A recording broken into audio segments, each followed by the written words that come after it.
ইউরোপীয় ফুটবলের রাতে ঘটে গেছে একের পর এক নাটকীয় ঘটনা। একদিকে ইংলিশ প্রিমিয়ার লিগে বড় দলগুলোর পয়েন্ট হারানোর গল্প লেখা হচ্ছে, অন্যদিকে স্পেনের কোপা দেল রেতে চলছে ফাইনালের টিকিট পাওয়ার চূড়ান্ত লড়াই। ম্যানচেস্টার সিটির ড্র থেকে শুরু করে ইউনাইটেডের ঘরের মাঠে পরাজয়, সব মিলিয়ে মাঠের উত্তেজনা ছিল তুঙ্গে।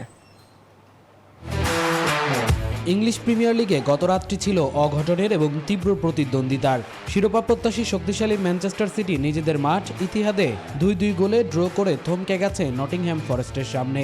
একের পর এক আক্রমণ করেও ফরেস্টের জমাট রক্ষণ আর প্রতি আক্রমণের কৌশলের কাছে পয়েন্ট ভাগাভাগি করতে বাধ্য হয়েছে গার্দিওলার শিষ্যরা।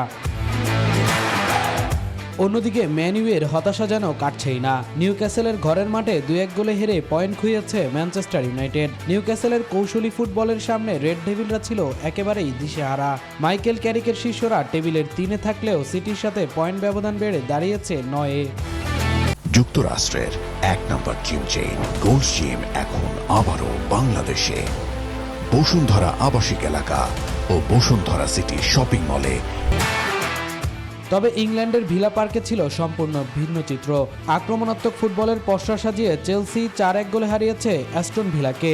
পেদ্রোর হ্যাটট্রিক গোলে ভিলার ঘুরে দাঁড়ানোর কোনো সুযোগই রাখেনি রোজেনিওর শিষ্যরা।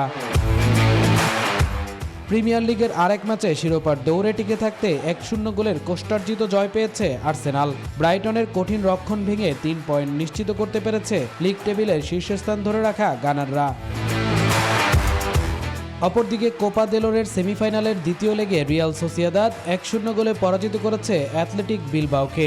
রক্ষণভাগের দৃঢ়তা এবং সময়োচিত গোলে সোসিয়েদাদ এখন শিরোপার সুবাস পাচ্ছে। প্রথম লেগেও 1-0 গোলে হারিয়ে ফাইনাল নিশ্চিত করেছে রিয়াল সোসিয়েদাদ। ফাইনালে তারা অ্যাথলেটিকো ডি মাদ্রিদের মুখোমুখি হবে।